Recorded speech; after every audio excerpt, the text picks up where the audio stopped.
Hi, I'm Neil and welcome back to Dreaming of Chess Mastery. I thought today I'd talk a little bit about how one goes about studying chess. And I think there's a key principle that I want to emphasize and perhaps contrast with my efforts to learn in the past. Having done quite a lot of reading and thought about it, and also, I must be honest, having been a teacher for 25 years, I think if one was to use one word to sum up the learning process that will be most important, most impactful in improving your chess, the word would be active. Our study needs to be active. Now, I mentioned I taught for 25 years, and if you're in a serious sort of school, you couldn't but fail to come across the work of Howard Gardner, pedagogical researcher, and his theory of multiple intelligences. Now, I don't want to go into all those details now, how important is kinesthetic learning for chess? I don't know. But what is kind of clear on a very simplistic level of all those sorts of theories is that the more you engage with the material, the more it's going to go in. And in particular, the more you think about material before you see what someone else has to say, the more you will be able to tease out what you do understand and what makes sense because someone tells it to you in a convincing way, or they are a powerful authority figure. Okay, in practice, what does that mean? It means that the way I studied chess in the past, which would be, let's imagine I had a book, setting up a position on the board, playing through the moves that the writer gave, playing through the variations, the alternative variations, thinking about what they had to say, and seeing if it made sense to me. This is not a good way to go about one's study, because of course it will make sense. The writer convinces you, that's their job. And in the case of much of what I was reading, they knew far more than I did anyway, to begin with. What they had to offer was better than what I would have come up with on my own. But that doesn't invalidate my thoughts. In fact, my thoughts are central to this whole process. I need to think what I thought was a good move, and I need to think about the questions that I have about the position and see if they're going to be answered in the text of the writer. So let us go back to that position in the chess book that you're studying.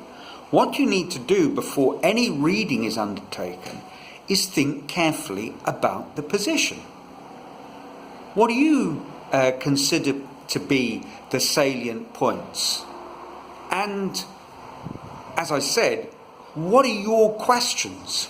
What don't you understand at the very beginning? Is there something that leaps out as being a point of confusion?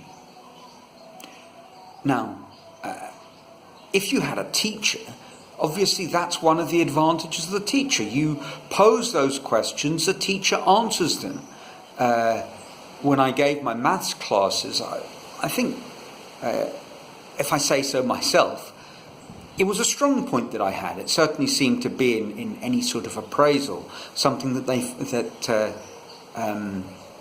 the people watching my lessons felt I handled quite well. Asking questions and answering questions, and answering them sometimes in a sort of Socratic kind of way to tease out what my learner might understand but not realize they understood. Now, I'm going to be studying chess on my own, so there is no Socratic method available to me. I'm going to have to work on a kind of compare and contrast system. But I do have a teacher that I can ask afterwards. Obviously, that is a search engine, the computer. And that may give me partial answers that are very interesting. So I think that's the first key, obvious point in my studying of chess material, that I need to do things where I look at a position, think about it before investigating what a more sharp mind, more tuned in mind than mine has to say about it. And I think that this brings me on to the second point, and this is why I'd mentioned Howard Gardner. It's not just about thinking in an abstract sort of way. One needs to think and actually record our thoughts. We need to write about chess. I suppose there's an alternative, which is to record our thoughts using a recording device, kind of sort of taping a verbal analysis. Taping is the wrong word. Recording is the right word. The day of tape recorders and even digital recorders are well and truly over. It will be done on my phone, which is very convenient, if that's the way to go about doing it. Actually, I hadn't really considered that as an option, perhaps foolishly, but I did see it in one of the books that I was reading or browsing by the world-renowned chess teacher Jakob Aagaard. I'm not sure how to pronounce his name correctly. That'll have to do. And he talks about, in one of his books, different methods of recording your thought processes. But what I will be doing is very much writing them down, in part because that will translate into, for example, blogging. I will have something to take as a starting point for future posts. And then obviously one can compare what thoughts you've come up with and what questions you have with the text. And that's a very interesting way of going about reading through chess material in a much more active way. This can be done with obviously games as well. That being a highly recommended and natural way to study chess is to play through Grandmaster games. And I have no shortage of those games collections. In those cases, a very handy way to logistically go through this process is, rather than starting with the game as it's recorded in a particular book that you're studying, one can find the game using all manner of chess sites. For those of you who are interested, there's I think it's Chess365, chessgames.com is another one, which have hundreds of thousands, millions of games with raw game scores. So you can, whether you're using it as a PGN for those purposes, or whether you're simply playing through the moves, copying them down and writing your own notes in a sort of study journal. Someone who has spoken a lot about this is the American grandmaster and chess teacher Jesse Kraai. There's a fantastic interview with him and Shagar Shah from Chess Base India. Wonderful interview where he talks about that whole process of analysis and recording your thoughts. perhaps I'll share that.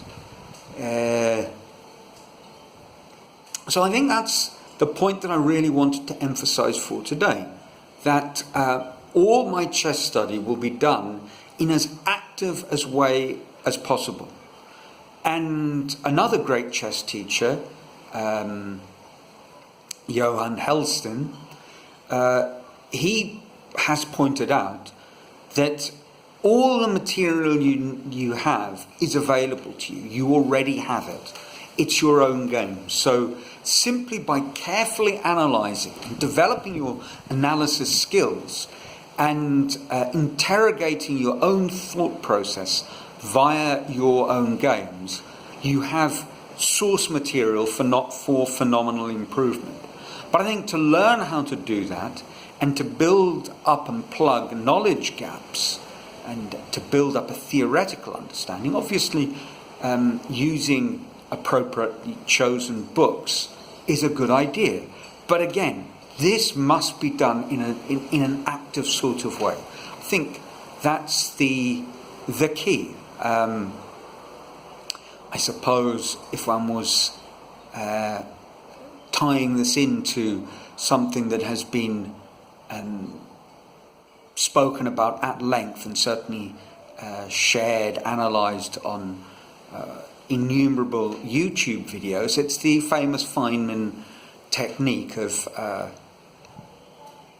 developing your understanding of a concept by explaining it to a complete novice, your grandmother. So writing about analysing your own positions or analysing material that you're going to then study from a book is going to be the cornerstone of my study approach. And in fairness, it's what I've already started to do with Bent Larson's Good Move Guide. You take a position and you start writing down your thoughts according to suggested structure. So that's it for this week. I'll attach some blog posts and maybe a few of those videos I mentioned in the description below. And now it's on to a little bit more study. So until next week, hope you're safe and well and enjoying your chess. And from a sunny Brazil, ciao.